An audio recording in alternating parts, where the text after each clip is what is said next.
Hello and welcome to my B2B podcast. I'm your host, Troy Hooper, and I own and operate a farmers insurance agency here in Caldwell, Idaho. I created this podcast to spotlight business owners and leaders to share their story and tell us about their business, the who, the what, the when, the why, and the how of it all. And if you're listening and are a business leader, my hope is that you will gain some great nuggets of knowledge from our guest that will help grow your business to the next level. And so with that, let's get into the interview. Hey, it's Troy Hooper today. I am with Kristopher Ott from the Chop Shop. Looking forward to talking to him a little bit about his business here on B2B Growth. It's your business. And Kris, I'm going to just start it off by saying, introduce yourself. Tell us who Kris is. Hey, everybody. My name is Kristopher Ott. I am the chef, owner, operator of Chop Shop BBQ in Caldwell, Idaho. A little bit about myself. I'm a Bay Area resident. I grew up in Vallejo, California. Spent 20 years in Oakland. I've traveled extensively around the world to really fine tune my craft. I spent a lot of time in many kitchens. And now we're running a smoke themed restaurant in Caldwell, Idaho. So cheers. Smoked theme. That's something that we've talked about before, where you named it the Chop Shop for a reason. That you just didn't want to pigeonhole yourself, right? Well, I didn't want to pigeonhole myself, and it was the model of Chop Shop again was when we chose Caldwell.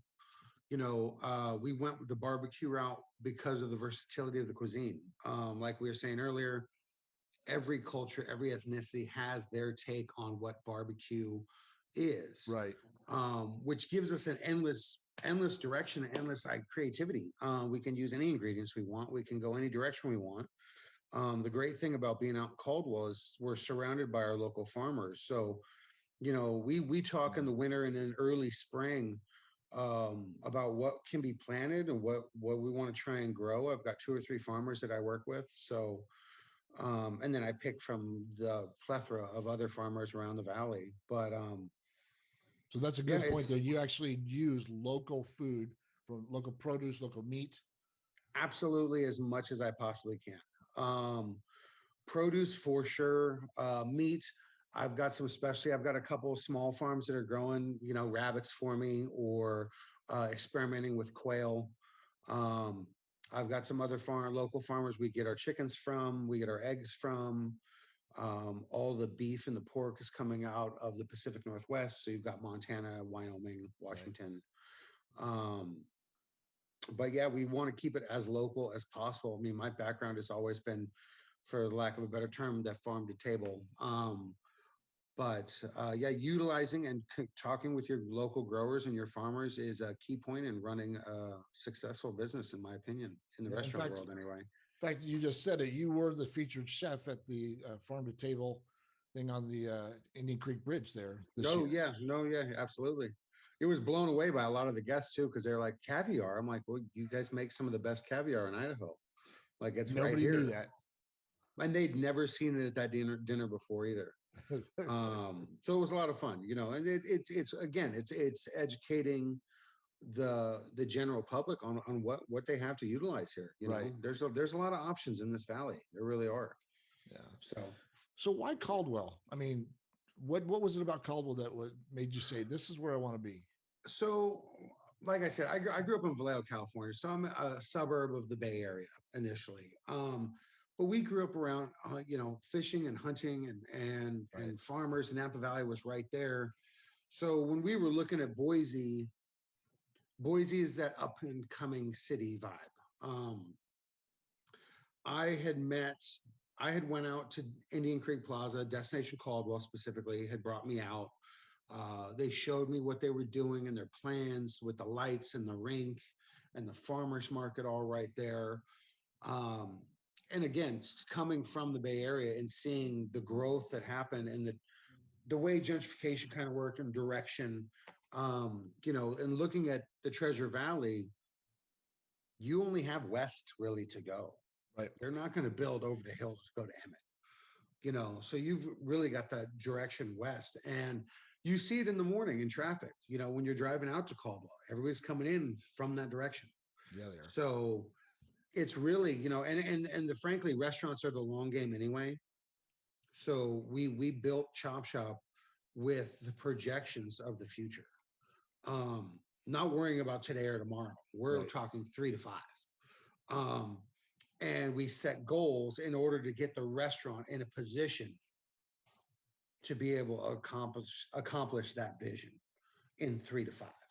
That makes sense. So, and as you can see, with all the building and the developments going on downtown, Chop Shop is in prime location. Um, and it's had great support from the community. Like I said, I was raised around kind of that good old boy mentality, so I'm pretty comfortable with Caldwell. Yeah. All my municipals and everybody backs and supports us really, really well. So yeah, I liked what they were doing. I saw what they saw, you know, um, as far as the future entails. Yeah, So you saw what they saw for the future, for and the you wanted to future, be a part of exactly. that. Yeah. Yeah, absolutely. Well, talking about the restaurant industry, what are some changes that you've seen that's good, bad? I don't know. Just what's happening in the Hmm. restaurant industry? Well, a lot actually. Considering, I mean, we opened December of 19, so we opened and spent a year and a half in COVID. Luckily, the model of Chop Shop was designed to be takeout, and it was built in that format. So Right.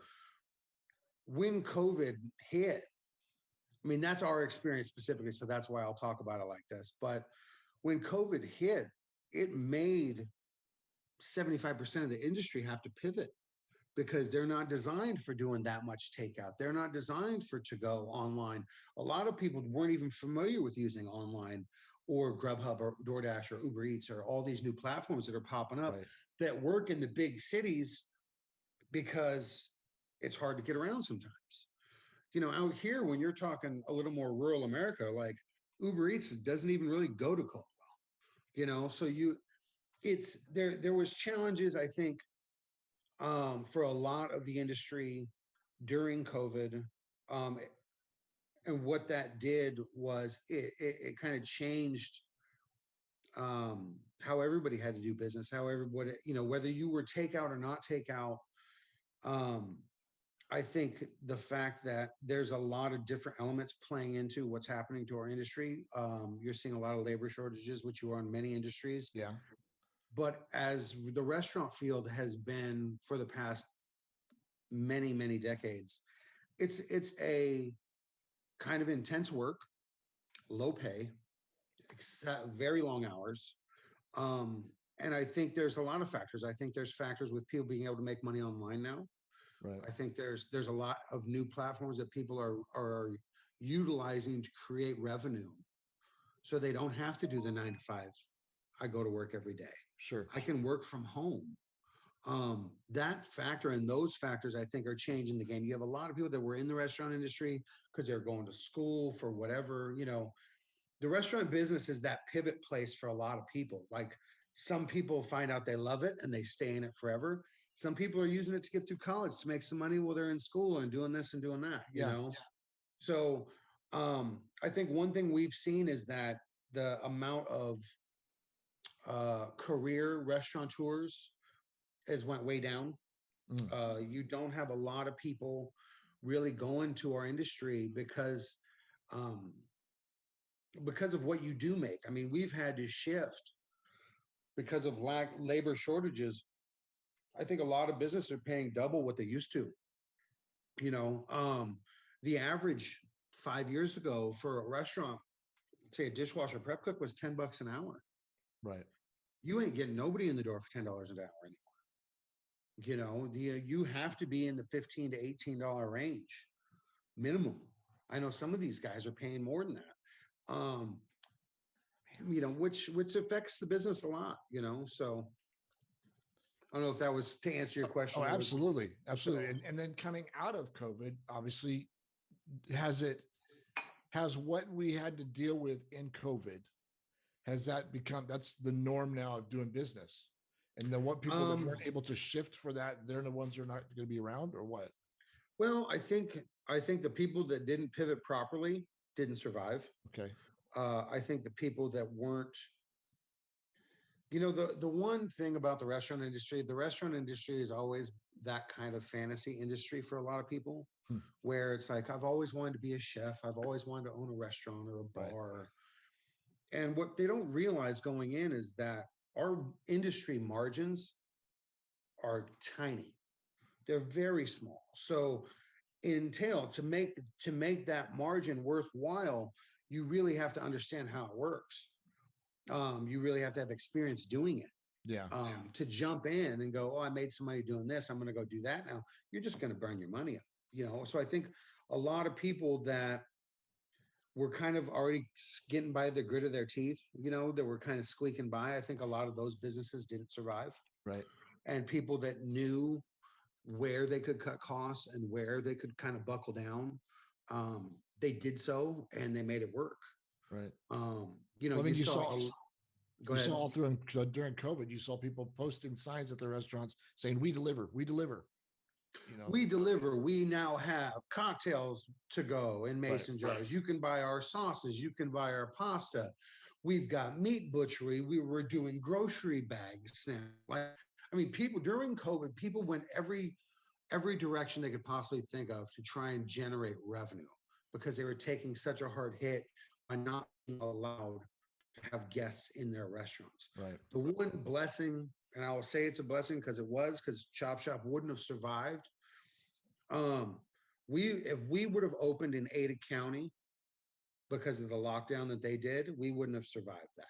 The one benefit of us being in Canyon County is Canyon County never made it mandatory for the restaurants to close. They kept it open to where it was your choice. If you wanted to make it mandatory for people to wear masks, your choice. They gave us that freedom.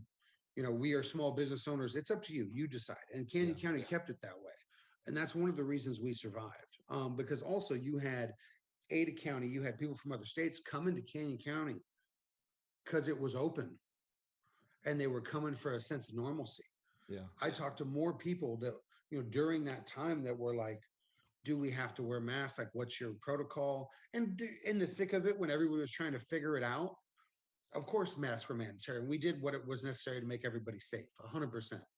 But as it kind of tapered off, it was, it became your choice, and I think what you lost, it was hundreds of thousands of restaurants that closed during that time, which is a tragedy in our industry. But it's made it very challenging, moving forward. Like, you have to pay a decent wage, you have to take care of your people, um, which I think for the good businesses was already part of their protocol and kind of their structure. Hey, if you take care of your people, you don't have turnover, you don't lose them so much, it doesn't cost you so much money to do business. Right. But people had to realize that, oh, I have to take care of my people. Like, they have to have a good, positive work environment. Yeah. The principle was certainly there. Right. So let's talk about you as a business owner. Who inspires you? What do you read? Who's some, gurus? So I've had the pleasure of working under a lot of really talented people. So I follow them. I follow old chefs I've worked for in the past. And I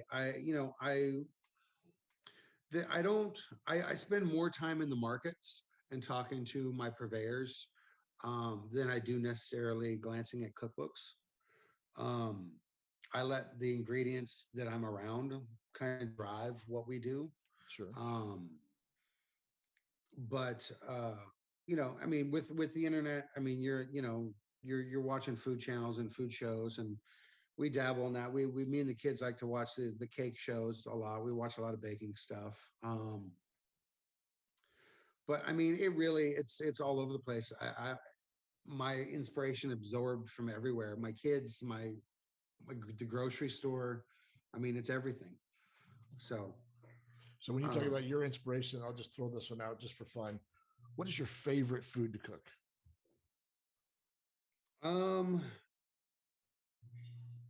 Fish is my favorite, to be honest. Okay. Seafood is much more, there's much more finesse involved. It's delicate. There's a lot more technique, I would say, in dealing with fish properly. Now, given I do own and run a meat-based restaurant, um, but again, that's one thing that barbecue and protein, there's a lot of leniency there. That's where there's not so much with fish. If you screw fish up, it's done. Um, but since we're going down this road of if I was going to say, I would honestly say a brisket at this point. Okay. I didn't cook brisket. I've never cooked a brisket professionally, minus making pastrami corned beef, like just to smoke a brisket. In the past 3 years, I have a great respect for that cut of meat. It is, it's a little frugal, and it's the character of it is varies from animal to animal. It's so drastic. No matter how consistent we are with what we do to it, every single brisket has its own characteristics. Every single one. So let me take you back to employees, because you touched on this a little bit. Talk a little bit more about just keeping employees, but not paying ridiculous pricing. I mean, what is there more things involved than just somebody saying, I want $25 an hour to do the dishes, or getting somebody in and then giving them perks along the way? Well, so with the model of Chop Shop, Chop Shop was designed to one, we pay, I think minimum wage in Idaho, if you're a front of the house worker, is $3.35 an hour or something along those lines. I haven't looked in a long time. We start all our cashiers at $8 an hour. Okay. Because that amount is ridiculous to me, that is even still legal anywhere to pay someone that low of wage. So we started everybody in $8 an hour with their gratuity. The way our restaurant is designed, they're making really good money. It's almost doubled, if not 2.5 times that amount with their gratuity that they make through Chop Shop. My kitchen guys all start at a decent wage, and they also are tipped out. So that tip out is a $2 to $3 on top of their wage. And we do it that way because if I give you a flat rate and say, I'm going to pay you $15 an hour, well, that's all you get. Now you might get a raise once a year, twice a year, depending on how you perform. But by doing the gratuity, when we're really, really busy, those guys are making an extra 3 to 5 on their check an hour. So it gives me a window during when we're busy and you're working real hard. Yeah. You're making good money. And even when you're still making more on top, you know what I mean? But there's that set numbers there. Yeah. So it gives them a little more play throughout the years. So I think that's been a factor to my staff personally. I've had very little turnover. I mean, most of my team has been with me for 1.5 years, if not 2. But we've created a little family atmosphere. And I think really creating a harmony with your staff and like a little family, I think that's really important. Yeah. You want people to want to come to work, and anybody that walks into Chop Shop, we're always having a good time. We're always screwing off and having fun. And I think that's a factor, because when you dread going to work, what's the point of doing that? Why would you do that? And everybody on our team enjoys being with one another, and we've had a great time. So the success of Chop Shop is really based around the staff. And you've created that culture. No, we've created that culture. And the flip side is when people come in with their resumes going, well, I've done this and done that. And I said, well, that doesn't really matter. If you don't get along with us, we don't want you here anyway. Right. And because you fitting in and vibing with us is what makes the energy of Chop Shop. If you've got one guy that's a sad panda or just wants to be pissy all day, he's going to ruin it for everybody. Right. So you really want to keep that good energy pumping.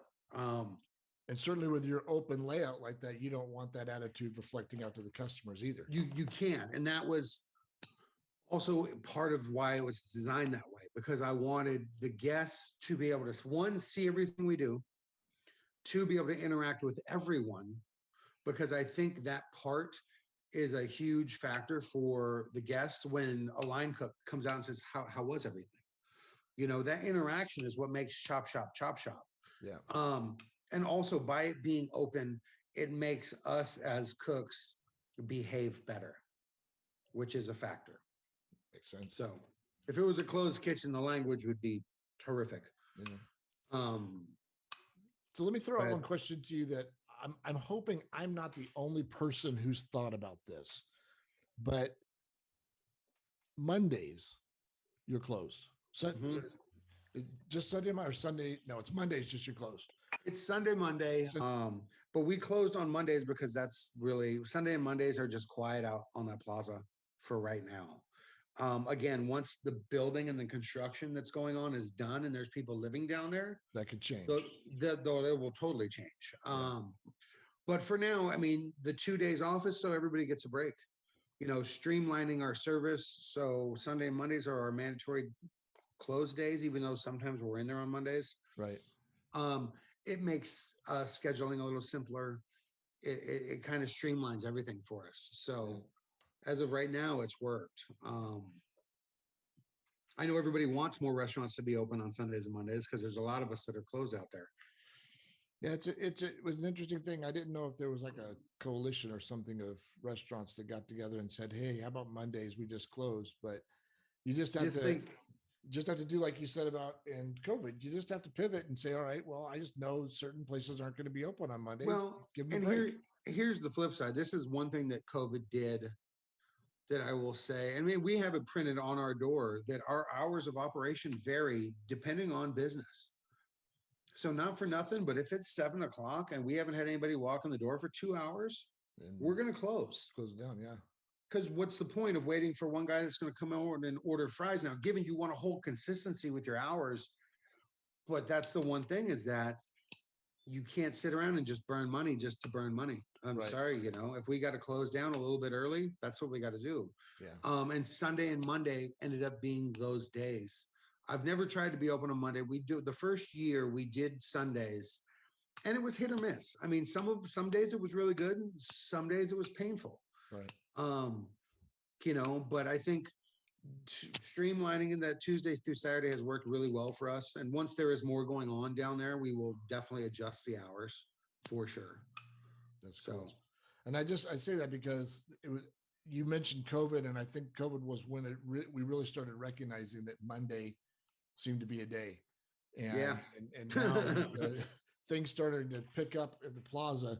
I can see that changing pretty quickly, 100%.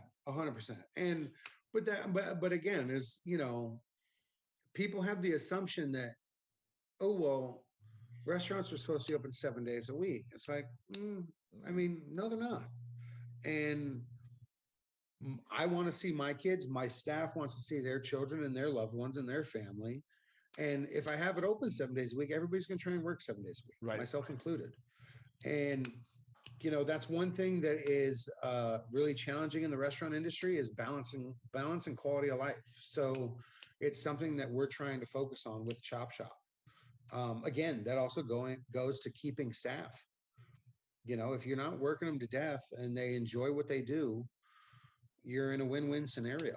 Sure. So that makes sense. So tell me, I'm going to throw this one out kind of like as a final question here. What's something that you haven't cooked yet that you want to give a try to? That's a deep question right there. That is. I might not be able to answer that one right off the bat. We've brought rabbit and octopus. We've done oysters. We've done mussels and clams. We've done squid. Have you done shark? I've not done shark. Again, you're going to want to bring. We've done swordfish. I haven't. We've smoked elk. I've done bighorn sheep. I'd have to think about that one, to be honest. I know, but just having you list those was good. It was cool enough to just go, yeah. No, yeah. I mean, I've got, I mean, we've tried to be as far out of the box as possible. I mean, we've done tongue and sweetbreads and heart, liver, alligator, rattlesnake. those are things we've talked about. Those are things we've talked about that we haven't done yet. Frog. We've talked about doing some smoked frog. You can leave the So rabbit. yeah, I mean, the things that we haven't done yet are the really weird ones. It's going to be a special night at the Chop Shop. No, right. You'll see a lot of Instagram about that. Oh, that's cool. All right. Well, Kris, thank you for taking the time to me today. This has been awesome to hear more about the Chop Shop, what you do. And I just wish you all the biggest success. I'll be down there soon. And thank you. This has been a great time with you. My name's Troy Hooper. This is B2B Growth. It's your business.